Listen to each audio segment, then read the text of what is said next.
લાલપુર નજીક highway road પરથી 63 પેટી ઇંગ્લિશ દારૂના જથ્થા સાથે એક ઝડપાયો, 3 શખ્સો ફરાર।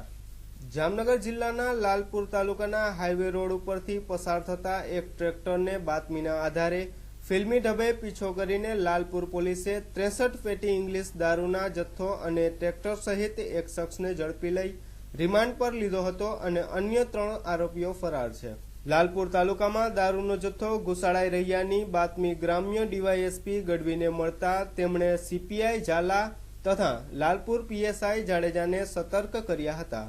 અને આ બાતમીના આધારે સ્થાનિક પોલીસે વોચ ગોઠવી દારૂના જથ્થા સહિત આવતા ટ્રેક્ટરને ઝડપી લેવા તૈયાર હતા।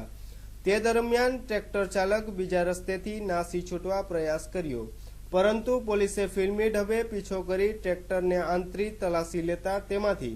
ઇંગ્લિશ દારૂનો જથ્થો જોવા મળ્યો હતો અને ટ્રેક્ટરમાં પાછળ બેઠેલો સુધીર બંગાળી નામનો શખ્સ અંધારાનો લાભ લઈ નાસી છૂટ્યો હતો। પોલીસે ટ્રેક્ટર ચાલક અને 63 પેટી ઇંગ્લિશ દારૂના જથ્થા અને ટ્રેક્ટર સહિત કુલ રૂપિયા 5.79 લાખના મુદ્દામાલ સાથે ઝડપી લીધા હતા અને ઉપરાંત નાસી છૂટેલા આરોપી સિવાય આ ગુન્હામાં સુધીર બંગાળી,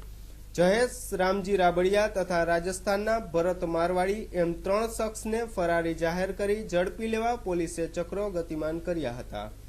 અને ઝડપાયેલ આરોપીના 5 દિવસના રિમાન્ડ કોર્ટે મંજૂર કર્યા હતા। આ કાર્યવાહી લાલપુર પીએસઆઈ જાડેજા તથા સ્ટાફના દિગુભા, જયપાલસિંહ, કમલભાઈ, ચંદ્રેશભાઈ, દેવરાજભાઈ, રામભાઈ તથા વિરેન્દ્રસિંહ સહિતના પોલીસ સ્ટાફ દ્વારા કરવામાં આવી હતી।